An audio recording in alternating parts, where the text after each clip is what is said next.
Hello and welcome to Nookrium Inc. I am Nook, and today we're going to draw a fantasy map. And it only seems appropriate, drawing a fantasy map, that we begin with D&D dice. So there's different styles of doing this, different things you can use, but I'm going to be using dice because it only seems right. You can use rocks or beans or any plastic bits for this. And the idea behind this is, you can see I've collected many different shapes and sizes of dice over the years, which is why I think it's worked pretty well. Very large dice, but even with a normal set of dice, you've got pretty pointy ones in there. But what these things, where this helps you is, if you're like me, it's very difficult to go in there and just start drawing islands and peninsulas and all that, and just where do you put them? So this way, you can just roll these things and just start tracing it out, and that would be your coastline. I'm sort of finagling it a bit to give it a bit of an idea. I did have a basic idea of what I wanted to do here, and actually, most of that came from just tossing the dice out.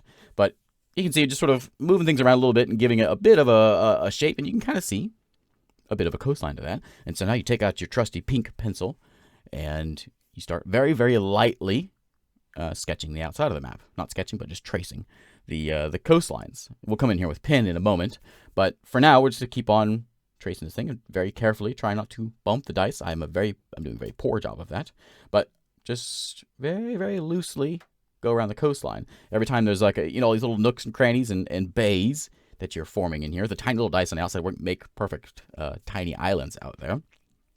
Nice peninsula as well. And again, you can use like rocks or any like board game pieces, I suppose, for this. Really, there's any number of things you can do. And then you're just going to very lightly, very loosely follow the coastline here. All these little inlets work perfect for just for coastline. And you can see we've got kind of this, kind of like a bay going on here. What I'm going to do for this map is it's going to be like a zoomed in, not a whole world, but it's like a zoomed in portion of a map. And so the right side will just sort of be land, and we're just covering that coastal part. I had a big hole there, so it seemed like a good place for a lake right in the middle there. Seemed like it fit. And there we go. These story dice, by the way, if you're not familiar with these things, they're great. I'll put a link below. Anyway, let's get the dice out of the way, and let's move on to pen things. So then we just take our pen and just trace it, trace the pencil part. Basically, we've got all these different little bays, and you gotta be kind of careful. But you don't want to go like, it's very tempting to just go shaky coastline the whole way. But coastlines aren't shaky the whole way. Many times you'll have smooth coastlines on one side and then shaky, jagged coastline on another side. So you gotta kind of, vary it a bit, have some shaky bits, have some smooth bits. And I'm just gonna trace the thing all the way out, and we'll go all the way through here. And we'll go and add a few things in later. I like having these little pointy bits where it kind of inlet spots because that makes a good place for rivers to flow into. Like right there, for instance. I think I put a river there. And we'll just follow this thing along. I'm using my 0.3 or 5. What am I using? I can't see it from here. I'll come back in later. It's 0.5, which is my biggest one I've got so far. I'll come in later and we'll darken this a bit more. We'll darken part of it. But for now, this is just a coastline. Just following it all along here.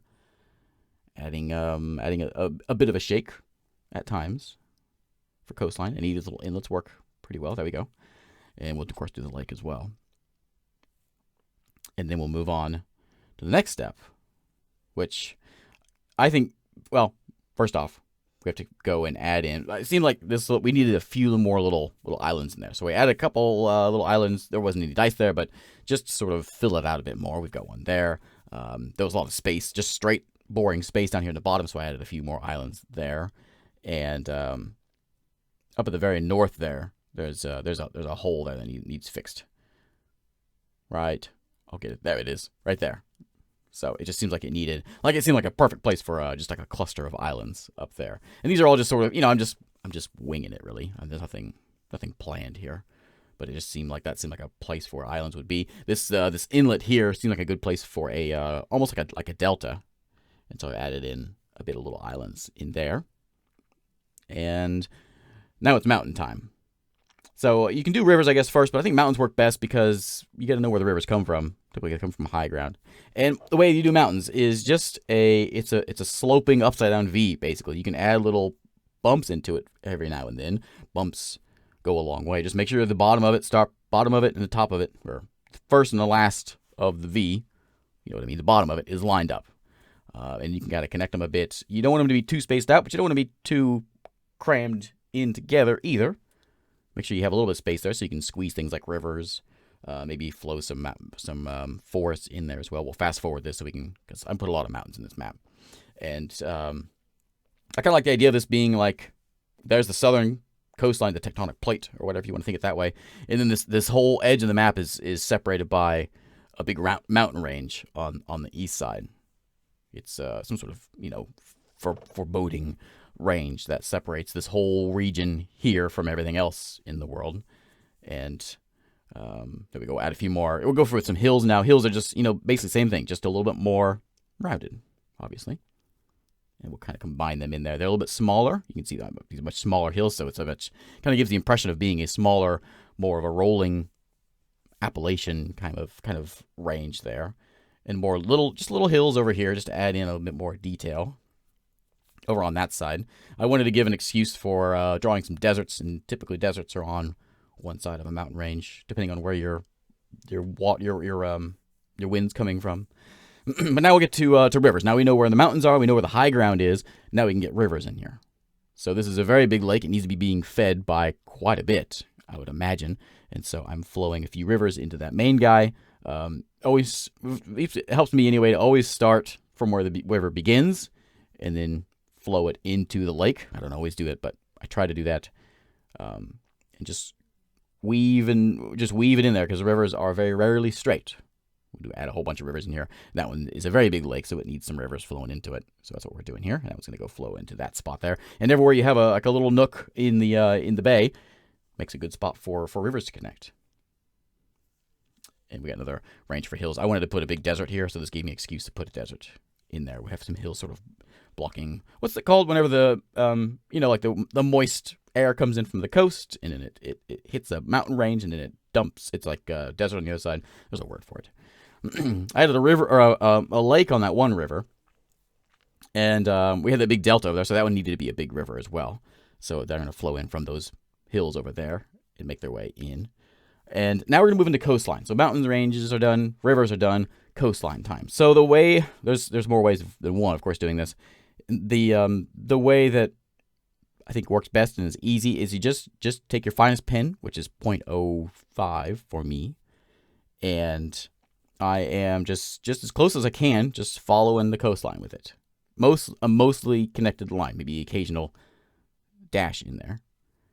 And then once you got, including lakes, and once the entire coastline is outlined, you do it all over again with a more broken line, which is kind of, you can give it a bit of a wavy feel. I think it looks funny whenever I do wavy feels to it.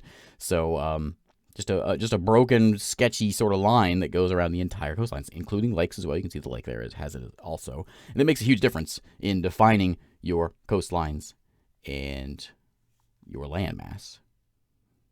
And you can see, especially out where those little islands are, it makes a big difference. And it really gives that watery look to it. The coastline look, I should say. All right, so swampland. So this little peninsula here, all the rivers, it's clearly a very low point. There's a lake there as well. It seemed like a good place for a swamp. So I am swamping it all up. I'm just basically make a V and then stick a like 3 little pronged plant. And make sure those lines underneath them, and then just sketching some lines, occasionally something a little bit curvy to it, sort of give it that impression of it being watery. You can see I'm adding some curves in there to give it a wet and swampy kind of a look. That's where the lizard folk have to have a place to live. If we're making a fantasy map here, you got to think of where everyone's going to be. You need a place for the lizard folk. You need a place for the orcs. You need a place for the goblins to live, and the dwarves and the elves. So we're working on forests now. So my forest of choice is this little squiggly line, and we're just going to follow along. You could do, I guess, forest, or if you did this all in pencil, you could kind of figure it out a little better, and you could go have the rivers going underneath, and you can plan it maybe a little better, but I like putting ink down. So we're going to go and just sort of weave our way through the mountains here. Let's see, we're doing that here. We're going to come back around, and this is just, I got basically like a little shimmy in my pen to give it that foresty edge look. And we're going to go behind this mountain here, and we'll curve it back around. I think the forests look really good when they get behind mountains. I mean, they kind of flow behind mountains like that. And then we'll come up here along the lake. Forests, of course, like to be near water, so ideally they would be near water. And if the wind is coming from the west and picking up moisture from the ocean, it's going to hit those mountains, and the west side should be pretty wet, I would think. Okay, so now forest, we're going to go work on the tree trunks. They make it actually look like a forest, not a cloud. Any south side of your forest, we're going to add just little tick marks. They don't have to be all the same length, sort of different spaced lengths, but we're going to kind of fill this whole area in here. Whoops. I went on my mountain there, so we had to fix that real quick. There we go. Fix the mountain. No problem. And then any southern side of a forest, we're going to do little tick marks and give it that foresty look. We'll come in later and do more foresty look things, but for now, that's all there really is to it. Just a basic forest. You can do this. I've seen folks do this with individual trees, which I've tried before, and it's just very time consuming. And I think this one looks a little better as far as a fantasy map goes anyway. And we're going to speed this up, and I'll do this one as well so you can kind of see the difference it makes for a forest. Okay, I mentioned desert before. So I put those hills in there to try to give an excuse for that desert being. It's a fantasy map. You don't have to have an excuse. You can put things wherever you want. Maybe some I don't know, some desert druid lives over here and turn this whole place into a desert. But for deserts, I put in these little cactus, just a line and a little U on them, basically, and then put some dashes underneath it. It's very similar to the swamp, but I think the thing that gives it a deserty look rather than a swampy look is when you go in and make them shorter lines. The swamps have this kind of curvy lines in there, which give the impression of water flowing. And with deserts, you do a little more. I'm just basically dotting it now. Do a little bit of lines, but a little bit of dotting as well. It gives it a more of a sandy kind of a dotty, more of a dry kind of a look to it. So that's my main desert we have here. Now it's time for cities. So I've been kind of planning this for a while. As I'm doing this, I'm trying to decide where people would live. And this bay here seems like right in the middle seems like the place for like a big capital city. So I'm going to draw a big empire here. And this is my main capital city. We're going to do 3 towers. And we'll draw it all black. But I'm just sort of etching out some towers. And we'll connect them all there with like a wall. And then we'll just darken it all. I'm going to leave a couple little gaps for like a window and a doorway. And this is my basic city that I draw. This is my big city, the 3-tower thing. So we're etching that in there. And we'll have, of course, the doorway at the front. We'll leave a gap there. And then we'll just fill the rest of it in black. You put more windows in there. If you make it bigger, of course, you can have a little more detail to it. But as small as it is, it works. And, of course, you have to have a flag. It's not a city without a flag. And then always make sure you have a line under it to give it, just to help it settle in there. We're going to squeeze another forest in here. There's a big empty space there. So squeeze another forest right here. It also helps when you start putting your empires out to know, well, you've got the forest already there, you got the lakes already there, and you got the mountains and rivers to kind of know where you're going to put towns. People need certain things. They need, like if you got a capital down there, they're probably going to want something up for fishing. So I got a couple little fishing villages. There's another one I'm adding in, which is just a different style. It's a much like a smaller village look to it, like a little hut. And then the one that's just one tower is a little bit smaller town. Here's another one of these 1-tower ones that I'm drawing in, which is it's a town, but it's not as big as the capital city. And this one has like a side building on it, so you can kind of estimate it's a little bit bigger town than maybe the little hut, but smaller than the capital city. And now down to the south, I'm going to add in. This is where something like the orcs will live. And for something a little bit more tribal, I like doing a more of a hut. Well, you can see it. It's like a domed tent with like some stakes sticking out the front of it or the top of it. We'll put that one there, and we're doing a smaller one down this way. And again, you got to think, why would they want to live down here? Well, they need stone. Maybe there's gold in those hills, or iron, or something, or coal, and so they need a supply of that. So they got the capital city on the coast, where all the waters, there's rivers nearby, and then they need something over there for stone or something. Over on the other side, I figured they've got this desert kind of to the east and some hills. They need to have some sort of a much smaller little outpost. Maybe it's a fishing village or something right over there. So there's our 3 towns over there. And that concludes. I mean, they could have other towns within there, but those are the main cities for this kind of a map that would work. Now moving on to elves. For elves, I like doing, you can see there's my tree stump and my flag and a bit of a tree. So elves live in, well, on my map anyways, looks like trees. So we'll leave a little bit of gap in the trunk to kind of looks like it has a bit of a doorway, and then we'll go in and I'm going to, rather than just leave it like that. I mean, I guess you could, it'd be fine, but I'm going to make it look like there's sort of like an opening in the forest where this big tree is, where this elven city would be. And we'll squeeze another one up in there's another forest up just to the north, so we'll squeeze another tree in there as well. And same thing, just a little bit smaller version of a tree. And I'm going to do the same thing. I'm going to mix the little shimmy of the forest lines in the tree trunks to kind of open it up, so we got another elven village up that way. And we've got 2 elven villages now. Now for dwarves. So dwarves, there's a couple. I guess I got a couple different ways, but this one I do is we just put like 2 pillars and like a big doorway. So it's like a doorway in the mountain. And these guys are, of course, in the mountains. The dwarves, they've got a river right there. They don't necessarily need a river because you can always find underground water. Dwarves, they can live anywhere, but mountains preferably. And sort of just like an archway with some light hatch marks for a doorway. Of course, everything has to have a flag, and then almost like a stairway going down, or just some dashed lines going down for my dwarves. And then into the grass line, we're going to do some just 5 little tick marks. 5 or 3 to 5, 3, 6, something like that. Little tick marks to give the impression of a grassland. And I'll kind of fill in the rest of these little spots here. These little white open spots. Grassland just fills it in to make it look not so bare. Now we're going to do a bit more of a, kind of like a teepee, I guess. From my recent map that I made for my campaign, I did this this is like a tribal dragonborn. I used this one, which is just a kind of a, like the orc town I made over there, but just more of an A-framed thing. It's got little spikes sticking up top. Has to have a flag, of course. And it's some, maybe it's like a bunch of kobold, a big organization of kobolds or whatever. And now I'm going back to just the basic little squares. And I got the idea of maybe there should be another empire over here to the west. And they don't like these folks over to the east.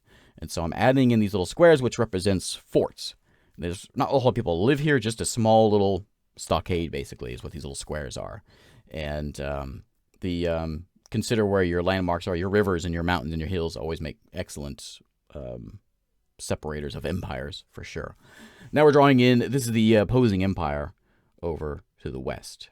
These probably be, I don't know, human or something, maybe they're half-orc, whatever. But they're going to be a little more rugged over on this side of the world. I'm going to change the style just a little bit to their cities. You can kind of see you've got a little bit, it's slightly different. And then the ones over to the east. They don't have to do anything slightly different. You could always just name it differently, and that would certainly solve that. But you can see it's a little bit different look. And so that is that empire. These guys are a bit more rugged. And so I'm going to draw in a more of a kind of like a barren or a very rugged, arid wasteland style here. And I'm going to have these sort of like these jutting rocks out of the ground, which it's just to kind of slowly go up and then down. And then I'm going to have a bunch of lines in there just to give it some detail as being this very barren and rugged place where, where you'd find, I don't know, minotaurs or of course, goblins are everywhere, but just a bit more of a rugged, not a friendly place to be. And that's what we're filling in here and just drawing some lines in there just to get it, just add a little bit of detail to it. And then those dash marks give it a impression of where the boundaries are of that line. Squeeze another forest in here. Everyone needs trees. So as I drew this in here, I realized there's no trees for these people. I guess they don't have to have trees. They've got stone maybe, but they need a place, I figured. That gives me an excuse to build a town up here because they got trees nearby. They have the bay up there as well. So this can be a little bit smaller version. This is a town, but you're just going to use that central pillar design that I did for the main city there and draw in a town with a flag, of course. We'll add in like this little coast. I've been trying to decide the whole time what should I do in this coast down here on the edge, and I thought we'll do some ruins over here. So you start off with a tower and then kind of have it tumbling away. It looks like more like a stairway, and just have some basically just like a big pile of rocks over there. You don't have to come up with any stories yet. I'm just drawing some things in. It's easy enough to come up with stories later on. Now we're going to draw in some roads. So these are just dots. I got my 0.5 pin, and I'm just going to draw some dots into each spot. So that's the main capital city. It's going to go up to the main town, up to the north there, of course. Be mindful of where this is going because people don't want to walk through forests as much as possible. Avoid forests. I was trying to decide how to get a line over to that one across the lake, but I thought, well, maybe they have a little village there that has a boat, and they just sort of sail their boat across to that village on the other side of the lake. And I'm going to connect all these things up with roads. Each of the empires have roads going to their fortresses. The half-orc or whoever that is in the west, they don't want to go through the Badlands, so they're going to go kind of around it. And I had a big space over here. I could have just done a grassland, but I need something here, so we're going to do a big crack in the world. This is not a canyon. It's just some sort of magical rift or something that has happened over here. And we'll do that. And then I'll go, that was my 0.5 pin. I'll go and get the 0.05 and add in just some little squiggly lines onto it to give it a cracky look. Cracky? You know what I mean. And so that's something bad over here. This is a bad part of the world. This is where the rugged folk live. And it's all sort of, I didn't plan any of this. This is sort of, as you draw the map, this kind of stuff sort of comes together. So I think it's easier to draw the map by not really having much plan first. Just draw the map and then you start coming with ideas later on. So now I'm going to draw I got these hills and these mountains down here on the base. It seems like we needed some sort of a cliff over here. So I'm going to etch in a coastline, basically, another coastline, and then draw these little down marks where there's any points where it juts out, and that'll give you the impression of a cliff. And of course, be mindful of your shading, which I haven't dealt with yet. So we're deciding now that the sun is in the west, and so we're going to shade the east side of everything. And now we're working on shading. Speaking of, so we're going to do hills, mountains, everything. And the ways of doing this is just take it from the center and just sort of work your way down, stick into that same side of the mountain with everything. I just do up and down marks on everything. It doesn't have to be completely filled in. You can do this much lighter as well if you want, or darker, depending on how you want to do it. Or you can shade like more than half the mountain, depending on what time of day it is. Oh, but I put a draw volcano in there, and I guess my camera wasn't working then because I didn't get the video of that. I got, some just more mountains here, and just you can see I'm just going up and down through the whole thing. And every time you have those little notches, you can see the mountains that have those notches in it end up looking a lot better once you get the shading going. I added a cave there on that cool-looking mountain, that Matterhorn-looking one there, just east of the Elves. So something over there. I don't know, we can come up with stories later. But some sort of spooky cave over there. And I'm going to fast forward this and make our way through all the shading. But the mountains look so much better once they get shaded. Okay, now we're going to complete our forests. So I wasn't doing this yet because I didn't know where I was going to put the elf towns or any other things that are in the forests. But now that we have that done, we can add these little bumps, basically. It's giving the impression of little treetops kind of poking through the forest here. And you just kind of random. You don't want to put too many of them in because then it looks kind of weird if you put too much. But just kind of occasionally just draw these little half circles all over your forests. Just 5 or 6, or even 3 is enough, but just enough to kind of give it that impression of little trees popping through your forest canopy. And I got one more to the north I got to finish, but you can see them all there. And then, there we go. Okay, so I had another peninsula over here that needed something, and I wanted just adding in some effects. So I'm going to put in this spooky rock over here. Maybe spooky. I don't know. It's basically just like a hill. Who knows what it is? But it gives you, when you look at a map and you see things like that, I think that's what adds the interesting things to it. That and the ruins and the crack. Okay, now we're going to go with shading on the forests. So because the light is in the west, we have to shade the east side of the forest. So we're going to just draw little side lines, little hatch marks, just like I did with the trees, but going on the east side of the forest to kind of darken that side so it looks like there's shading, on that side from where the sun is shining. And do that with every forest. Just draw little dash lines on the east side of every forest. And you can see it over there too. You can see once it's done, it adds just enough little effect to it to kind of make them stand out a bit. Makes them pop a bit more. Speaking of popping a bit more, we'll get there in a second. And now, I figured spooky ghostly or skull mountain thing over there, we'll just draw an X over there, just to make it look even more ominous. Maybe there's like a pirate bay or something. I don't know. Pirate fort?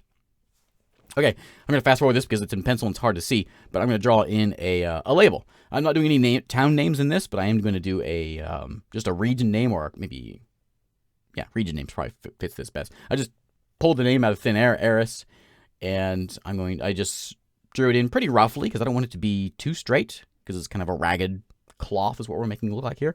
And I'm going to go with my pin, 0.5. I'm going to draw in a banner for this thing.